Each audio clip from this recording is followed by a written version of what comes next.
El texto es Efesios capítulo 3, versículo 14. Vamos a leerlo hasta el 21. Efesios 3, 14.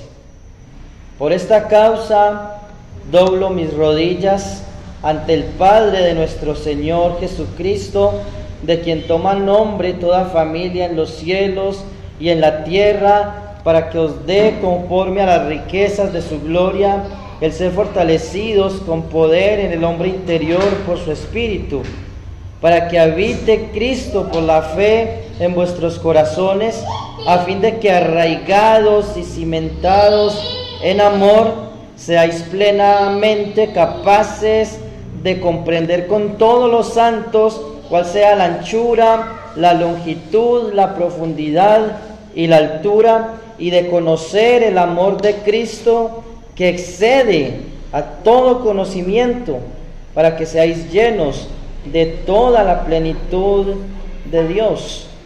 Y aquel que es poderoso para hacer todas las cosas, mucho más abundante de lo que pedimos o entendemos, según el poder que actúa en nosotros, a Él sea la gloria en la iglesia en Cristo Jesús, por todas las edades, por los siglos de los siglos. Amén. Este texto es la continuación del versículo 1. En el versículo 1 Pablo está hablando y dice: por esta causa yo, Pablo, prisionero de Cristo Jesús, por vosotros los gentiles. El 14 dice: por esta causa doblo mis rodillas ante el Padre de nuestro Señor Jesucristo. Nosotros lo que tenemos y lo que vimos en el estudio pasado, desde el versículo 2 hasta el 13, fue algo así como un paréntesis. Y cuando hablamos de paréntesis, no queremos decir que es algo aparte de lo que Pablo viene hablando, o que es un tema diferente, como fuera de lugar, que está incrustado allí en el texto, sino que cuando me refiero a un paréntesis, más bien me refiero a una explicación de algo que Pablo mencionó en el versículo 1. Pablo mencionó en el versículo 1 que él era prisionero de Cristo por los gentiles. Y en el versículo 2 al 13, él explica en qué consiste ese ministerio a los gentiles, o ese ministerio a las naciones. Él es llamado ministro de los gentiles, y enseña que los gentiles de hecho son coherederos y miembros del mismo cuerpo y miembros de la misma familia. Capítulo 2, versículo 10, 11 en adelante, habla de la causa por la cual Pablo dobla sus rodillas. Ese Pablo, prisionero de Cristo, ora y dobla sus rodillas ante Dios, ante el Padre, dice el versículo 14, ante el Padre de nuestro Señor Jesucristo. Pablo ora por los hermanos, y la causa es que ahora los gentiles, los hermanos, que en su mayoría en Éfeso eran gentiles, eran parte del pueblo de Dios, de la familia de Dios. Pablo en Romanos capítulo 2 habla de que los judíos, tienen una ventaja. De eso hablamos en el estudio antepasado cuando estábamos en el capítulo 2. Que los judíos, en aquel entonces, ellos tenían ventaja por encima de los gentiles. ¿Cuál era la ventaja que tenían los judíos? Dice Pablo, mucha. De todas maneras es mucha la ventaja, porque ellos tienen la ley, ellos tienen los pactos, ellos tienen la promesa. De los judíos vino el Cristo, dice también en el capítulo 9, versículo 5, hablando de esas ventajas que tienen los judíos, dice que aún el Cristo, el Mesías, viene de los judíos. Por implicación, y lo vemos implícitamente en el texto del 11 al 22, los gentiles tenían desventaja. ¿Cuál era entonces la desventaja que tenían los gentiles? Gracias, hermano. ¿Cuál era esa desventaja entonces que tenían los gentiles frente a los judíos? Ustedes dicen, hermanos, ¿cuál era esa desventaja?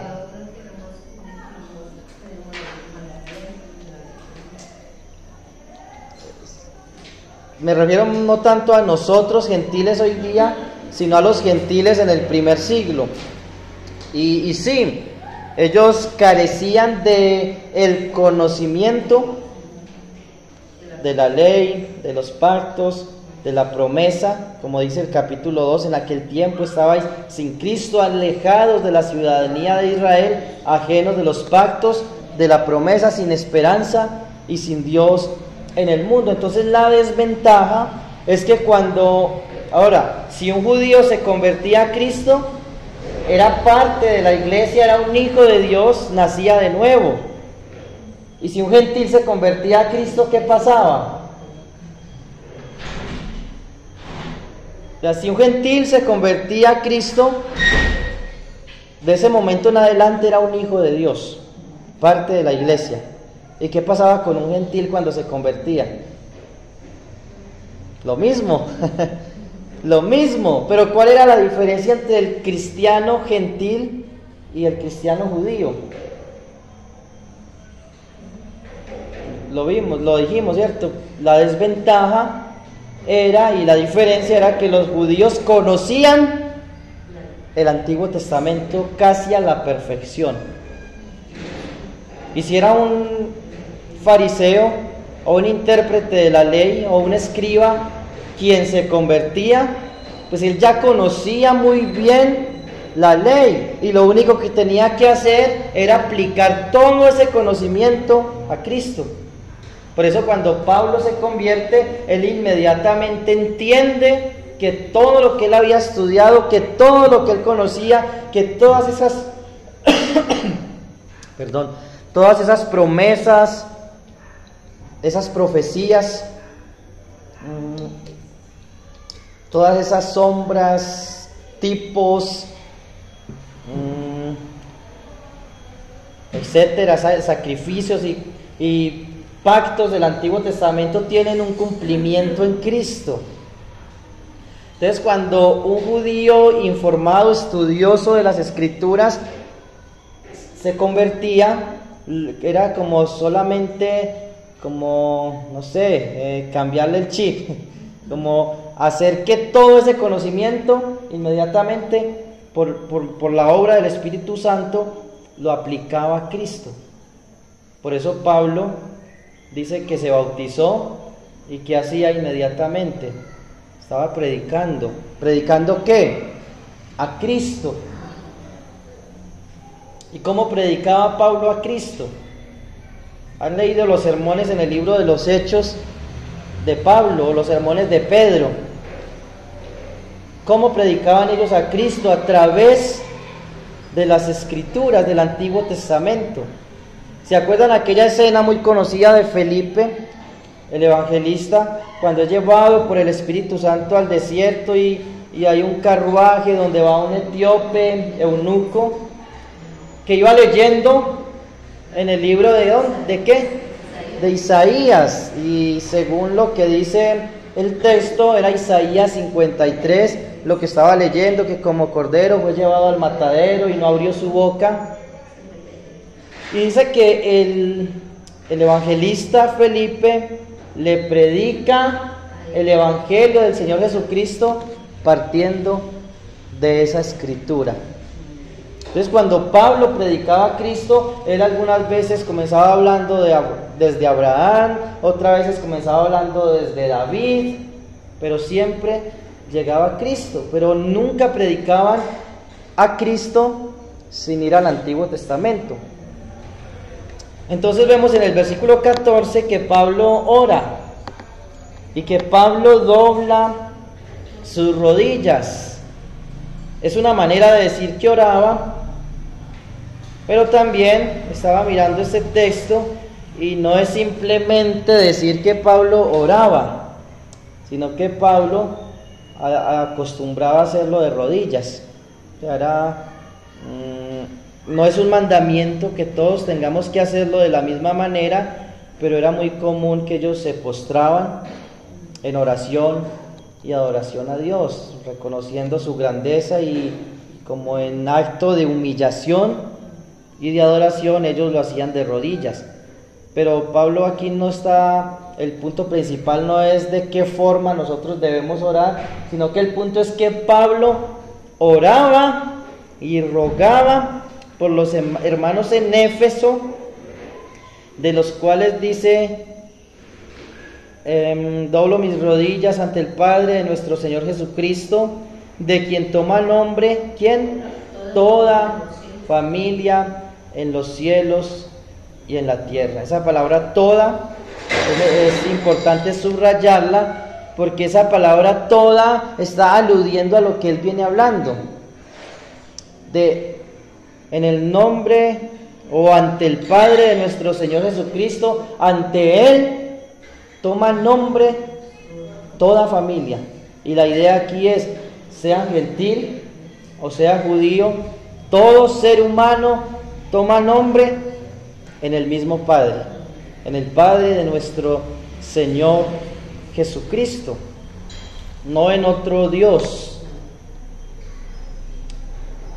Solo hay un Dios y Padre y un Señor, Jesucristo. Algunos dicen, el Dios de los musulmanes es el mismo Dios nuestro. ¿Será que es así?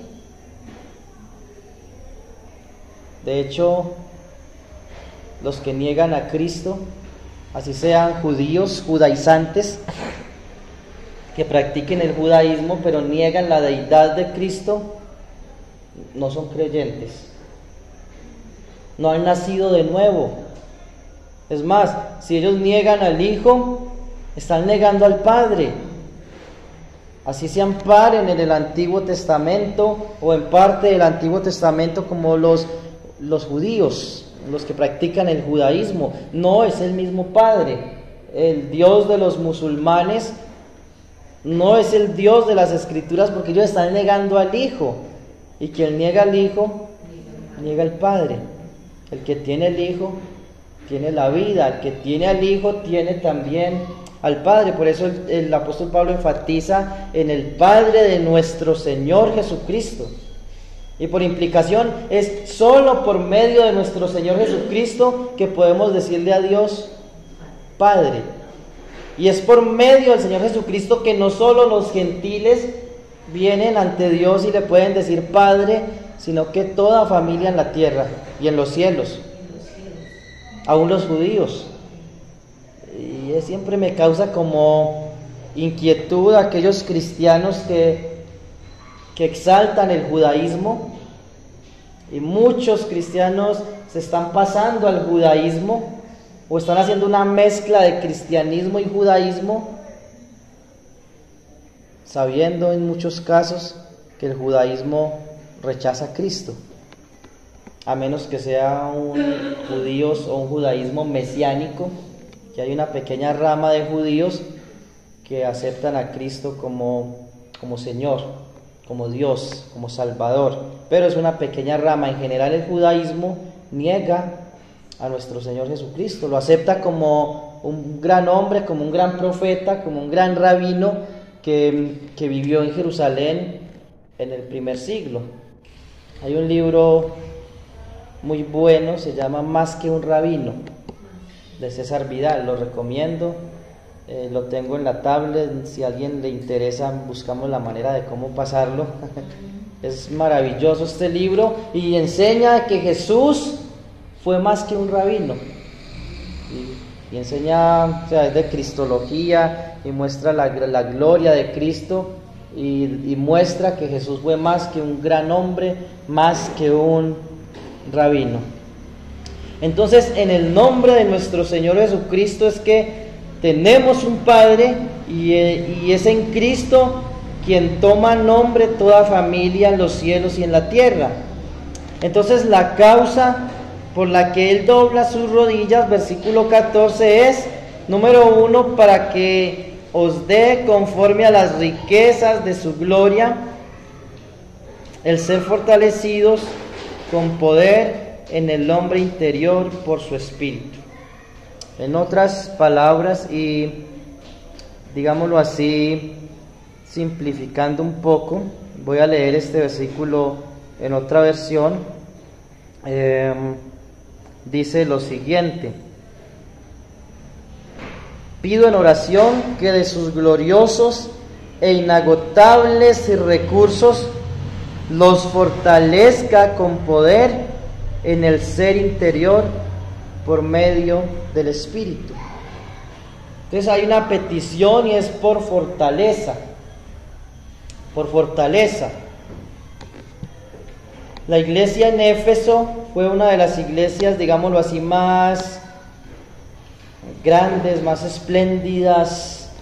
Fue una de las iglesias en el primer siglo más desde donde se movía, digámoslo así, la obra del Señor en toda la región de Asia Menor, donde habían muchas otras iglesias, pero Éfeso era, digámoslo así, como esa iglesia desde donde se enviaban misioneros, desde donde se movían muchos hermanos. De hecho, la escritura dice, como vimos en la introducción, que Pablo estuvo allí unos 3 años aproximadamente, y luego, según Primera Timoteo y algunos historiadores, Timoteo estuvo allí un buen tiempo pastoreando esta iglesia.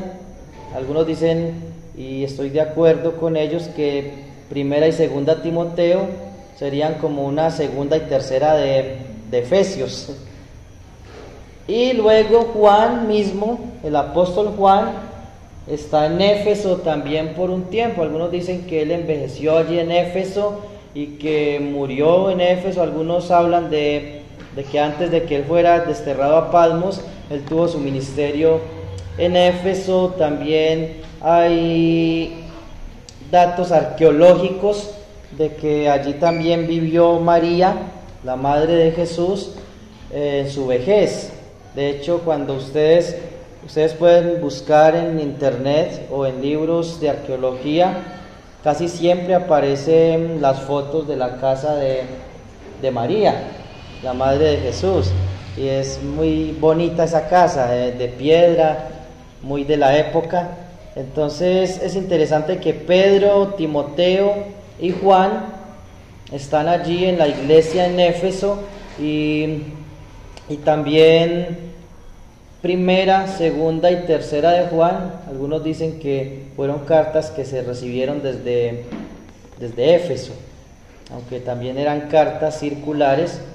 Y tenemos también en Apocalipsis capítulo 2 un mensaje especial para la iglesia de Éfeso. Este versículo está Pablo diciéndole a los hermanos que él pide, que dobla sus rodillas para que Dios les dé fortaleza espiritual, y la Reina Valera dice, para que sean fortalecidos con poder en el hombre interior por su espíritu.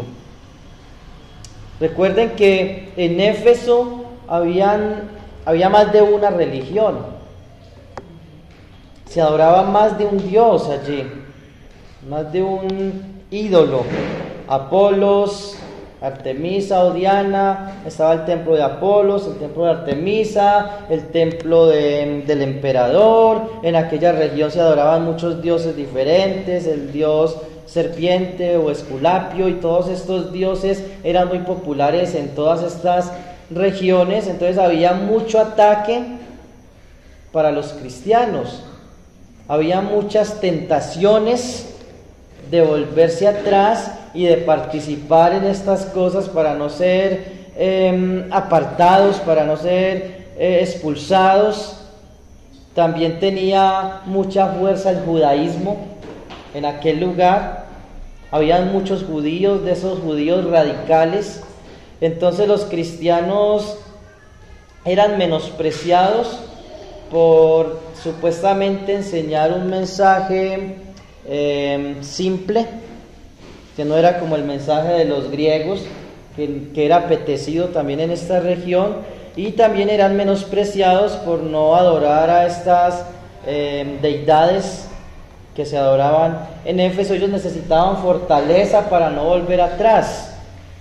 Pero ellos también iban a necesitar fortaleza porque muchos hermanos iban a volver atrás. En Apocalipsis capítulo 2 nosotros vemos a una iglesia que está perdiendo el sentido por el cual la iglesia es puesta en el mundo. Que hablando en palabras de nuestro Señor Jesucristo, una iglesia que es una sal que está perdiendo su sabor. Una sal que se está desvaneciendo. ¿Y qué pasaba si la sal perdía su sabor?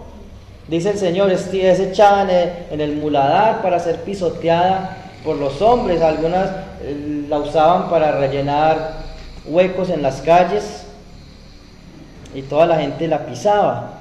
Y en Apocalipsis capítulo 2, en el mensaje a Éfeso, dice: yo conozco tus obras, versículo 2, y tu arduo trabajo y paciencia, y que no puedes soportar a los malos, y has probado a los que dicen ser apóstoles y no lo son, y los has hallado mentirosos, y has sufrido y has tenido paciencia, y has trabajado arduamente por amor de mi nombre, y no has desmayado, pero tengo contra ti que has dejado tu primer amor. Más o menos habían pasado, depende de la fecha con la que fechemos Apocalipsis. Si fechamos Apocalipsis de más o menos en el año 90 después de Cristo, han pasado unos 40 años desde que se recibe la carta de Éfeso. Y si Apocalipsis fue escrito poco antes del año 70, entonces han pasado solamente unos 20 años y aquella iglesia en Éfeso ya había perdido ese primer amor. Entonces la iglesia estaba perdiendo su sentido, estamos aquí para amar a Cristo, para vivir por Cristo, para cumplir la voluntad de Cristo, para la gloria del Señor. Esa es la meta. Nosotros no servimos porque nos amamos a nosotros mismos o amamos el ministerio. No debe ser así. Si así fuera, ¿saben qué hubiéramos hecho esta noche? Hermanos, como habemos tan poquitos, pues cada uno le damos un versículo y diga qué le habló el Señor por medio de ese versículo. En el pasado lo llegamos a hacer, porque tal vez entendíamos mal, que así vengan 2 o 3 hermanos, estamos sirviendo al Señor primeramente, y luego a esos 2 o 3 hermanos. Pero los hermanos en Éfeso estaban trabajando duro, estaban haciendo muchas cosas, pero habían perdido su amor por el Señor, su amor, el primero. Por eso Pablo ora por fortaleza, porque en este momento dice la Escritura que ellos aunque Pablo hace la aclaración, en el último versículo de Efesios 6:24, la gracia sea con todos los que aman a nuestro Señor Jesucristo con amor inalterable. El último versículo de Efesios. Pero vemos en ese versículo que Pablo dice que hay quienes aman al Señor con amor inalterable. Todos los que aman al Señor con amor inalterable. Esto nos muestra que ya habían algunos que no amaban al Señor con ese mismo tipo de amor. Era un amor que fácilmente podía ser alterado por otras cosas.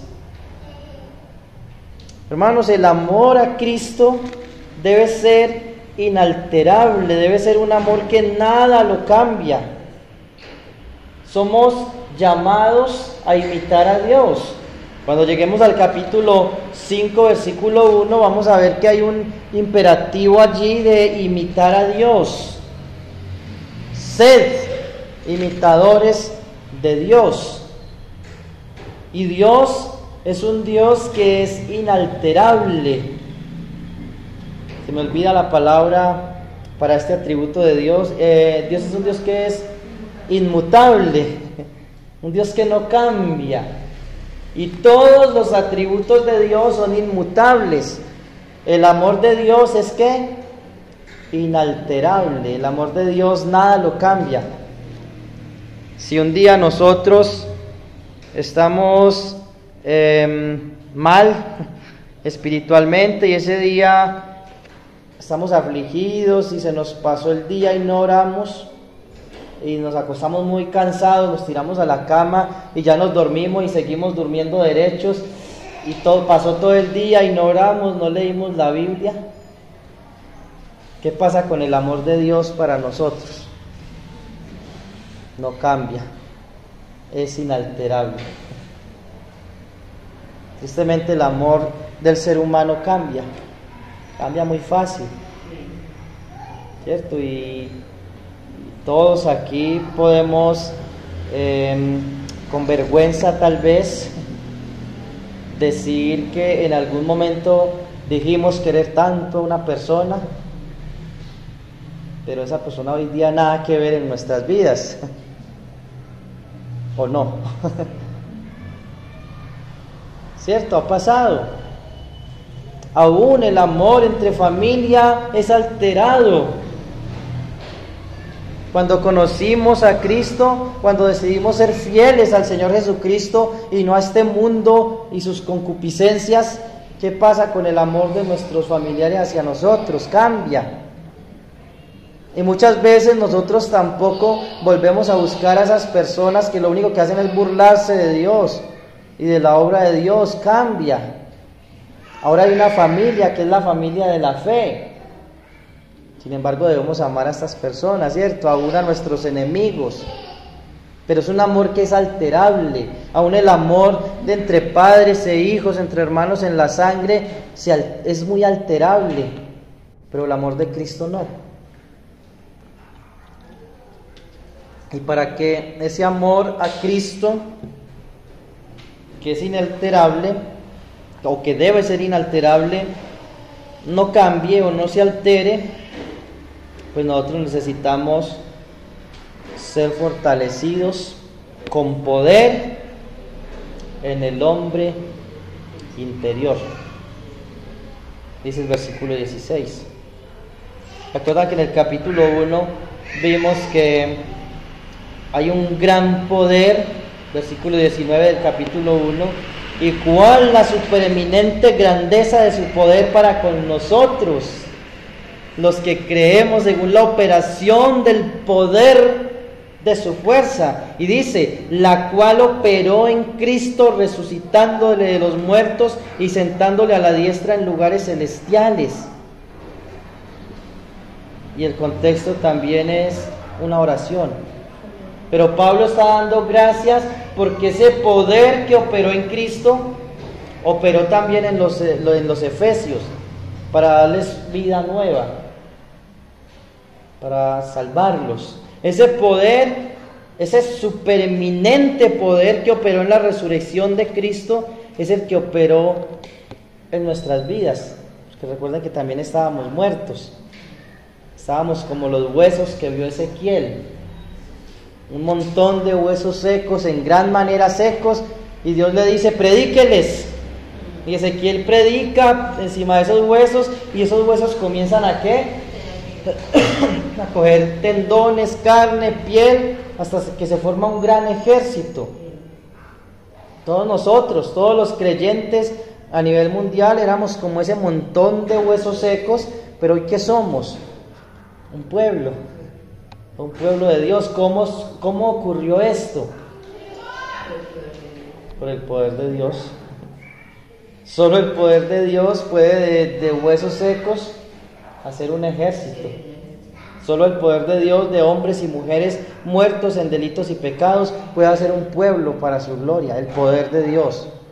Ese mismo poder de Dios es el que Pablo pide a Dios, que por ese poder de Dios fortalezca a los hermanos, porque ya fuimos salvos. Si estamos en Cristo, ya somos salvos por su obra, por el poder de Dios, porque el Evangelio es poder de Dios. Pero seguimos necesitando ese poder para vivir, para ser fortalecidos en el hombre interior.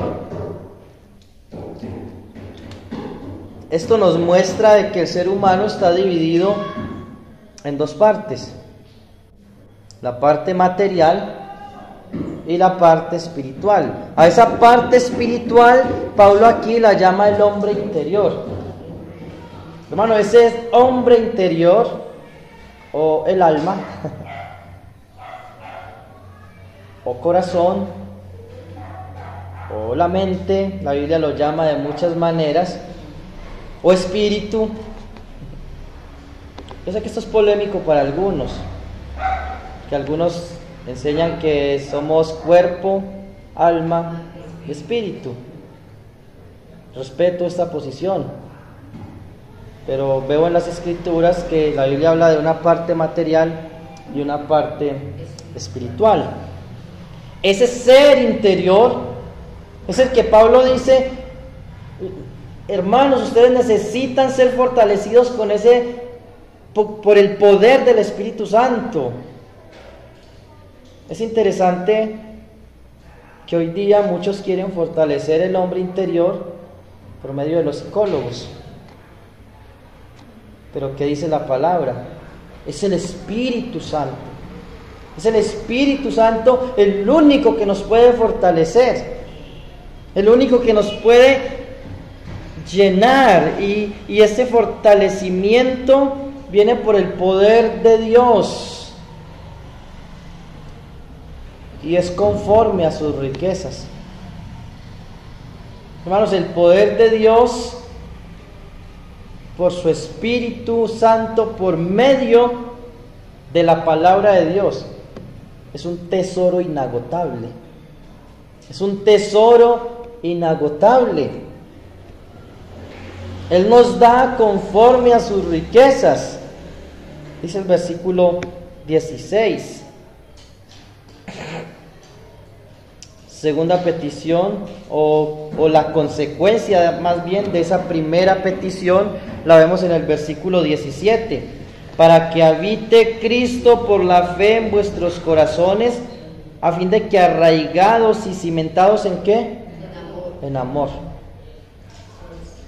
¿Te acuerdan el problema de Éfeso?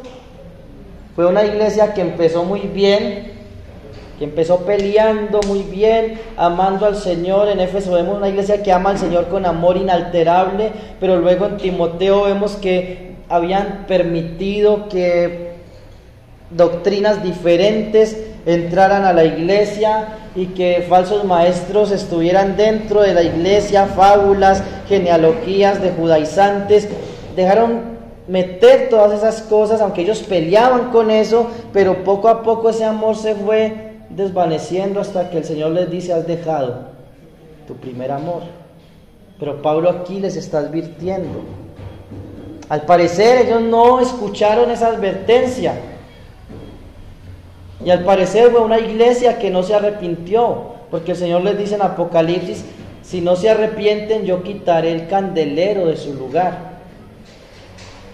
Y poco tiempo después, años después, ya no había iglesia en Éfeso. Es más, la ciudad dejó de existir. Hoy solo quedan las ruinas, las columnas de unos templos muy majestuosos que existieron en aquel entonces. Las ruinas del templo de Diana, del Coliseo, de la calle principal que daba hacia el puerto. Eso es maravilloso. Uno de los lugares que algún día quisiera conocer es Éfeso, o las ruinas de Éfeso. Para uno caminar por allí, imaginarse a Pablo predicando en aquel lugar. Pero la advertencia es que ellos debían arraigarse y cimentarse en amor. De hecho, es una oración de Pablo por los efesios, pero esa oración contiene una advertencia también para nosotros. ¿Cuál es esa advertencia para nosotros hoy? Que esa debe ser también nuestra oración, ¿cierto? Esa debe ser también nuestra oración. Nuestra oración debe ser al Señor que nos fortalezca, porque hoy día también hay muchas cosas que nos pueden distraer y hacer que el amor por Cristo sea alterado. Esta semana en un encuentro que estuvimos de fe, se tocó mucho el tema: ¿cuál es mi motivación en el servicio? ¿Cuál es mi motivación? Servimos porque los hermanos nos vean, para que nos den la palmadita en la espalda, por razones económicas, porque me gusta mucho hacer ciertas cosas y no tengo dónde más desarrollar mis habilidades. Entonces, ¿dónde las voy a hacer? Pues en la iglesia.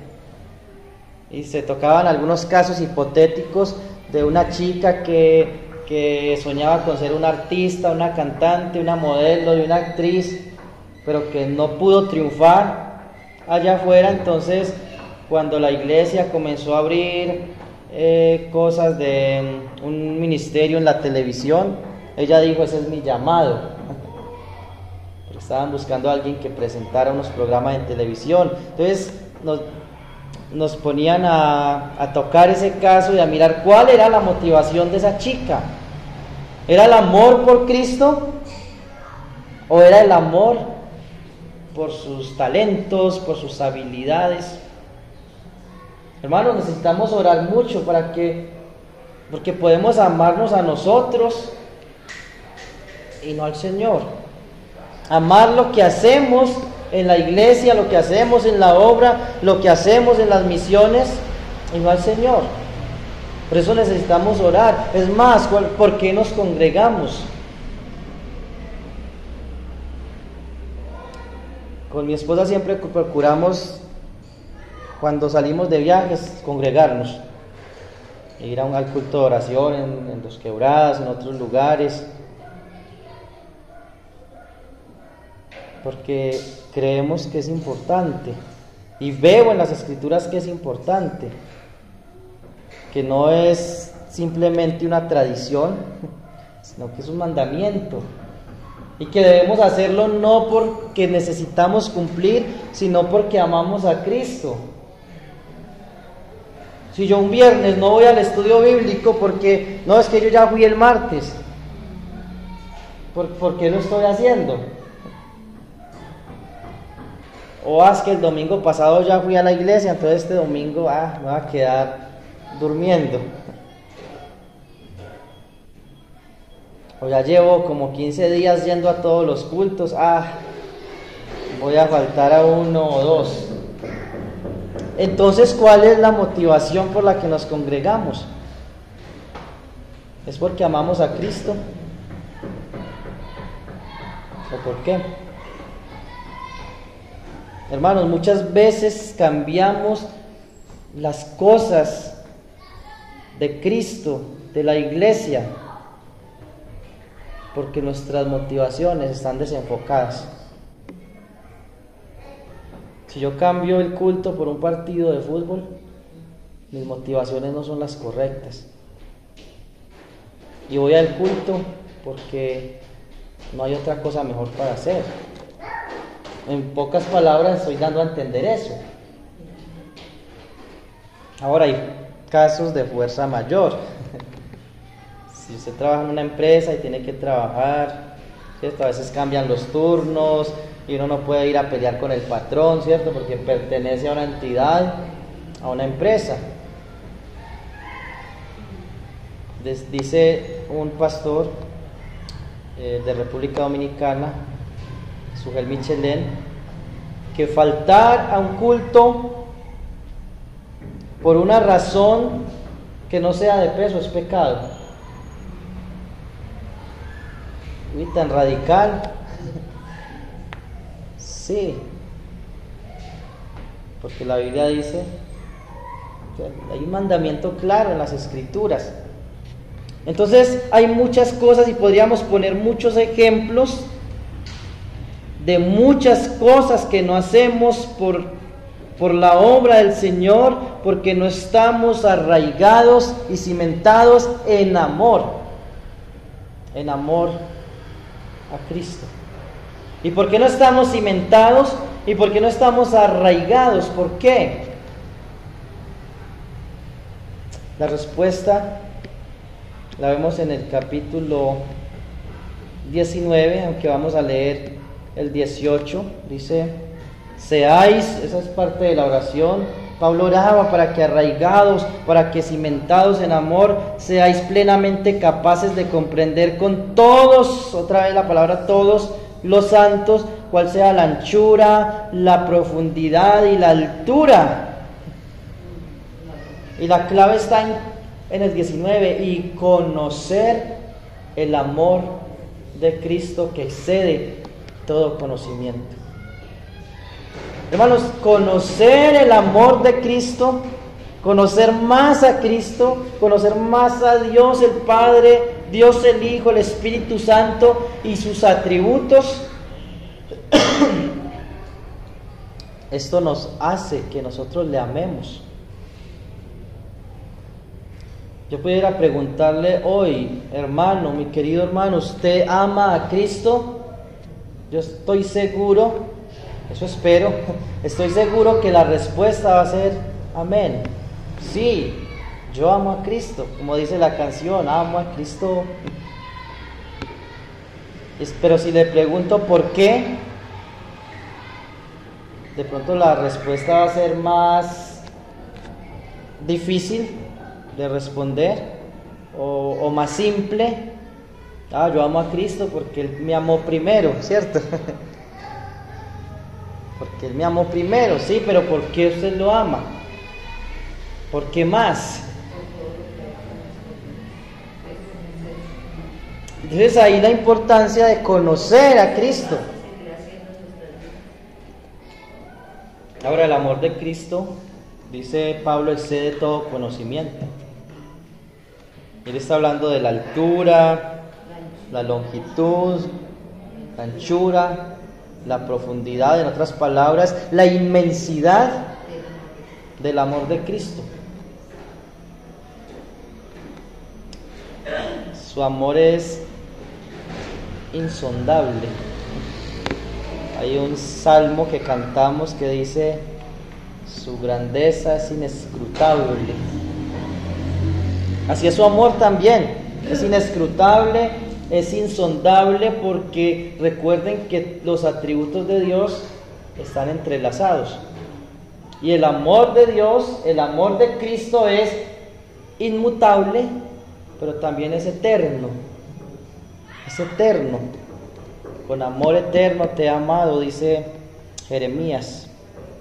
Con amor eterno, el amor es eterno, por lo cual jamás podremos sondear o entender a plenitud los atributos de Dios.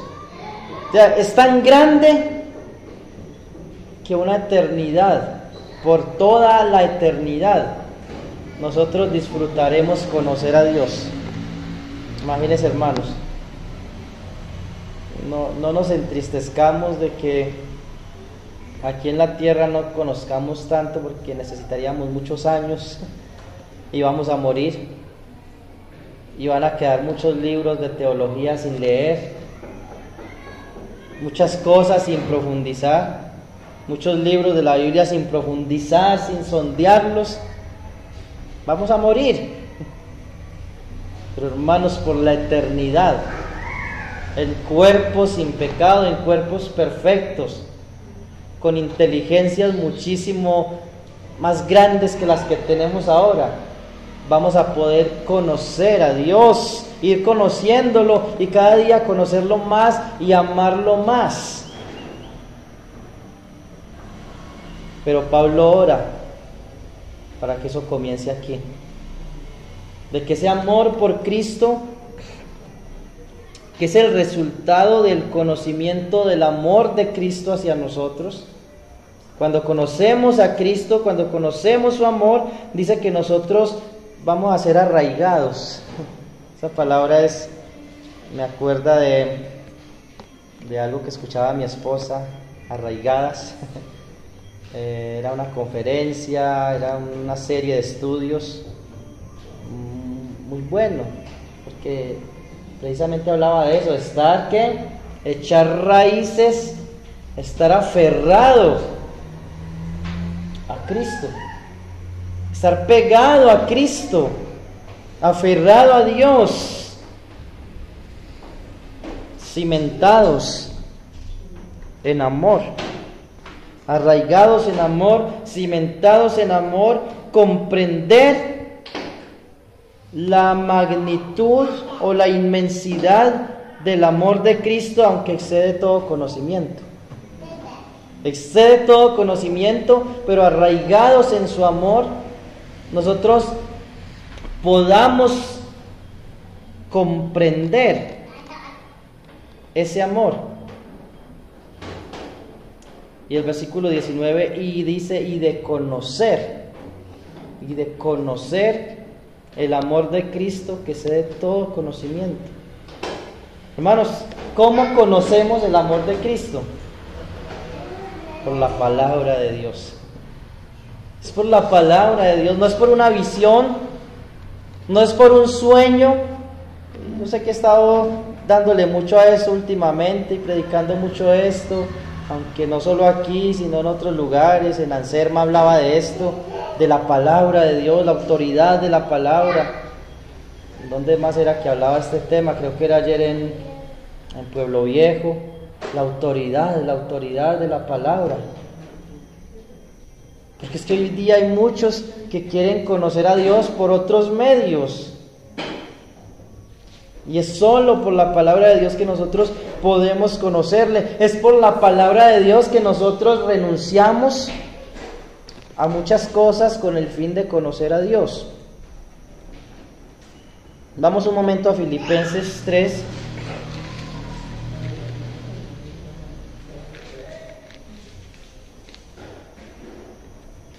Vamos a leer estos versículos. Voy a leerlo desde el versículo 4, pero para mí el punto es el versículo 10. A veces enfatizamos mucho los versículos 4 al 9, pero el punto es el versículo 10. Dice, aunque yo tengo también de qué confiar en la carne. Si alguno piensa que tiene de qué confiar en la carne, yo más. Circuncidado al 8º día, del linaje de Israel, de la tribu de Benjamín, hebreo de hebreos, en cuanto a la ley, fariseo, en cuanto al celo, perseguidor de la iglesia, en cuanto a la justicia, que es en la ley irreprensible. Pero cuantas cosas eran para mí ganancia, las he estimado como pérdida. ¿Por qué? Versículo 7 al final. Las he estimado como pérdida por amor de Cristo.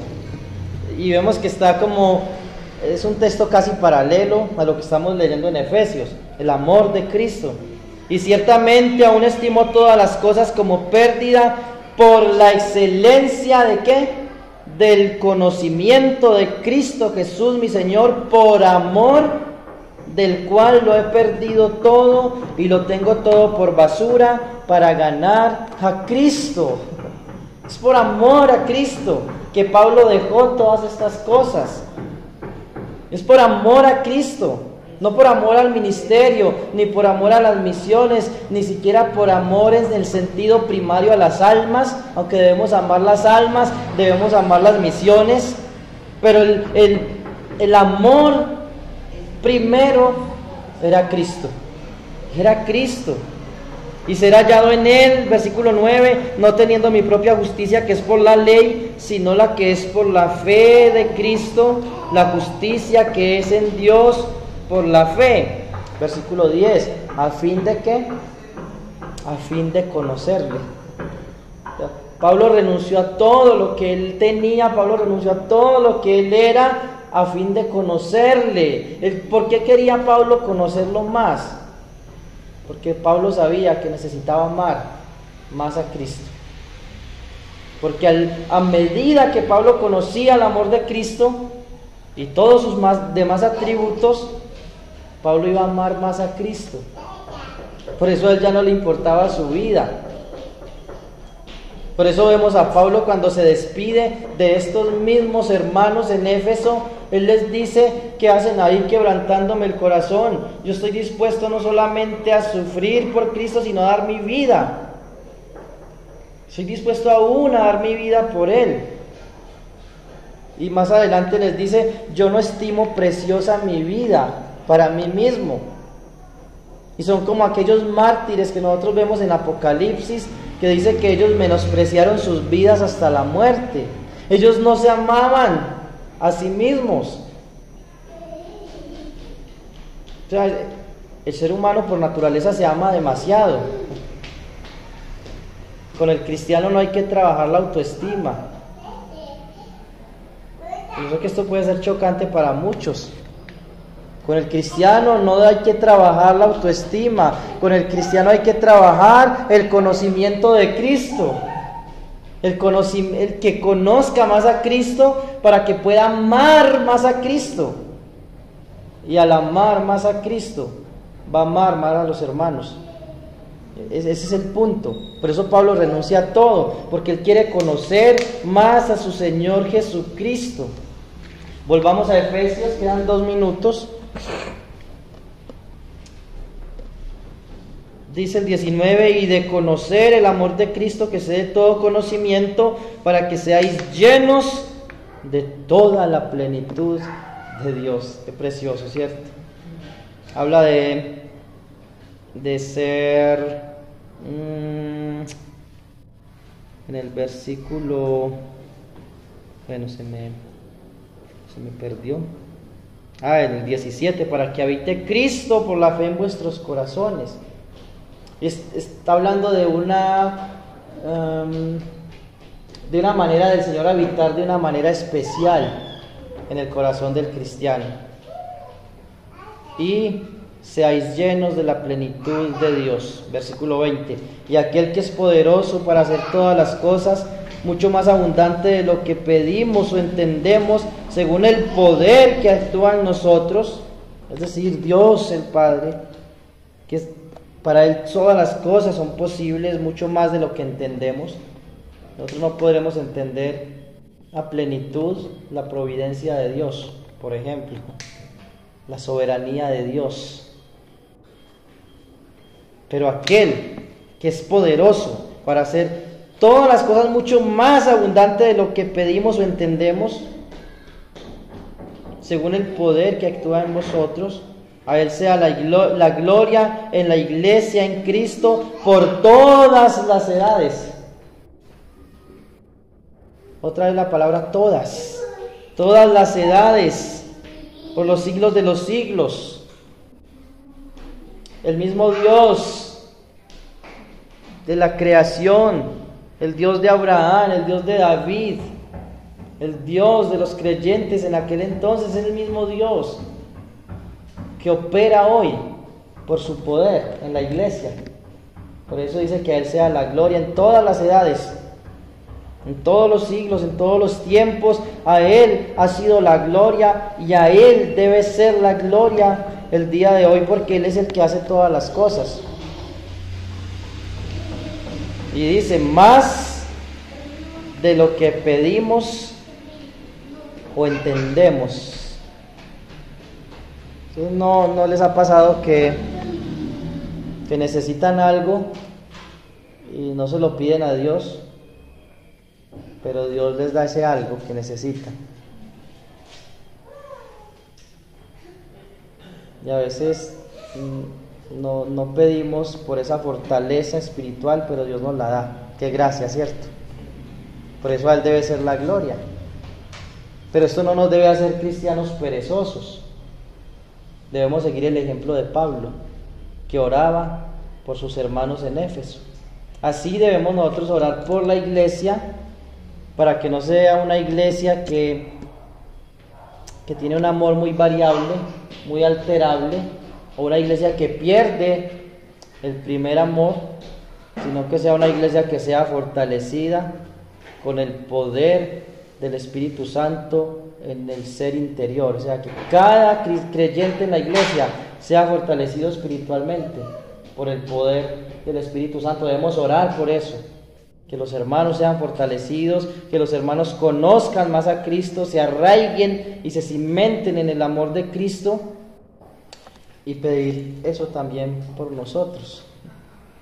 Porque recuerden, el amor humano es variable. El amor humano es variable, y si nos descuidamos, si dejamos de lado las escrituras, y si dejamos de lado la oración, si dejamos de lado el congregarnos, el tener comunión unos con otros, si dejamos de lado el partimiento del pan, y estoy citando lo que dice Hechos 2:42, si dejamos estas cosas de lado, como ese amor es variable, ¿qué va a pasar? Se va a ir apagando, se va a ir apagando. Y por eso tenemos creyentes desanimados. Así que, hermanos, oremos, roguemos los unos por los otros, por nosotros mismos, cada uno en particular, con el propósito principal de conocer más a Cristo.